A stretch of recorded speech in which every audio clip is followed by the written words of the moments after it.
বলি শুনছো, রেসিপিটা একবার দেখে যাও। তো হ্যালো এভরিওয়ান, কেমন আছো সবাই? আশা করি সবাই খুব খুব ভালো আছো। আমিও ভালো আছি। আজকে ছাদ বাগানে এসেছি আমাদের। তো দেখো, ছোট ছোট টবের মধ্যে অনেকগুলো ঢ্যাঁড়স হয়েছিল। তা আজকে তো বৃহস্পতিবার, আজ নিরামিষ, তাই ভাবলাম আজকে ঢ্যাঁড়স পোস্ত বানাবো একদম অন্যরকমভাবে। তো রেসিপিটা দেখো, আশা করি তোমাদের ভালো লাগবে। তো ঢ্যাঁড়সগুলোকে লম্বা লম্বা করেই রেখে দিলাম, আর তারপর শিলের মধ্যে পোস্ত, কাজু বাদাম আর কয়েকটা কাঁচা লঙ্কা নিয়ে নিলাম। তো আমরা সবাই জানি যে শিলের মধ্যে মশলা বাটলে তরকারির মধ্যে ভালো স্বাদ হয়, তাই আমিও ভাবলাম আজকে শিলের মধ্যেই মশলা বেটে নিই।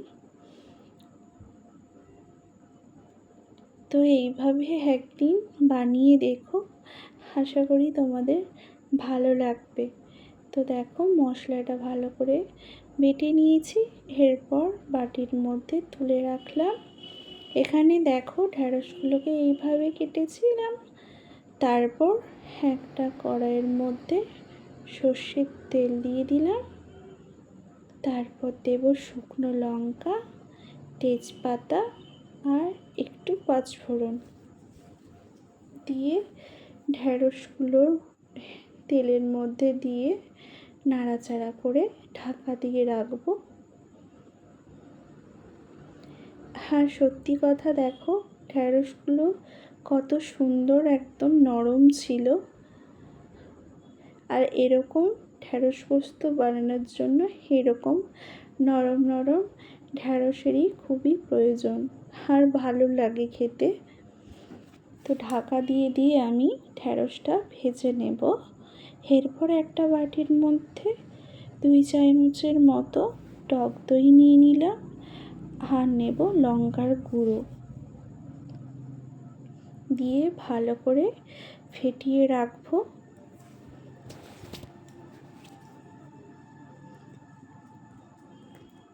এইভাবে একদিন বাড়িতে বানিয়ে খেয়েও দেখবে, এক থালা ভাত নিমেষেই উড়ে যাবে।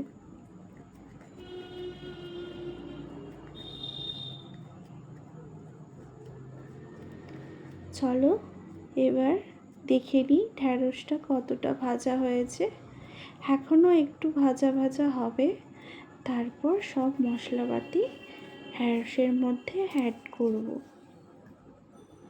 এরপর দিলাম পরিমাণ মতো লবণ, দিয়ে আরও কিছুক্ষণ নাড়াচাড়া করে তারপর দেব পোস্ত, কাজু বাদাম আর কাঁচা লঙ্কা বাটা। এই দেখো, মশলাটা দিয়ে কিছুক্ষণ নেড়ে চেড়ে দেব টক দই।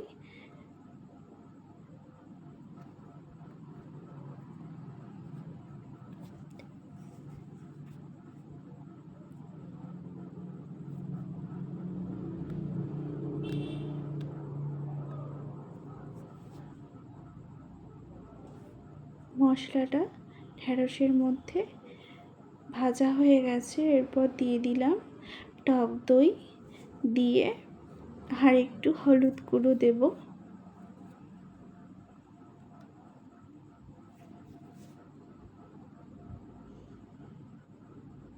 1 চামচ দিলাম হলুদের গুঁড়ো,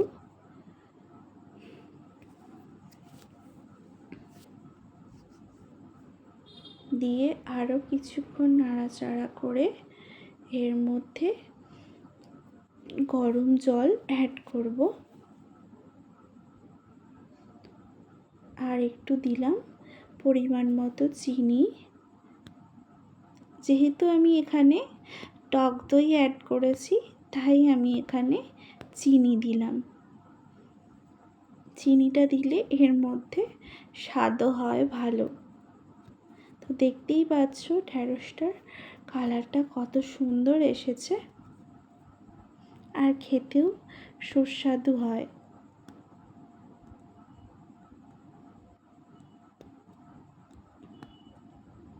তো মশলা থেকে তেল ছেড়ে গেছে, এরপর দিয়ে দিলাম জল, দিয়ে কিছুক্ষণ ঢাকা দিয়ে রাখবো যতক্ষণ না সবজি থেকে তেল ছেড়ে আসে।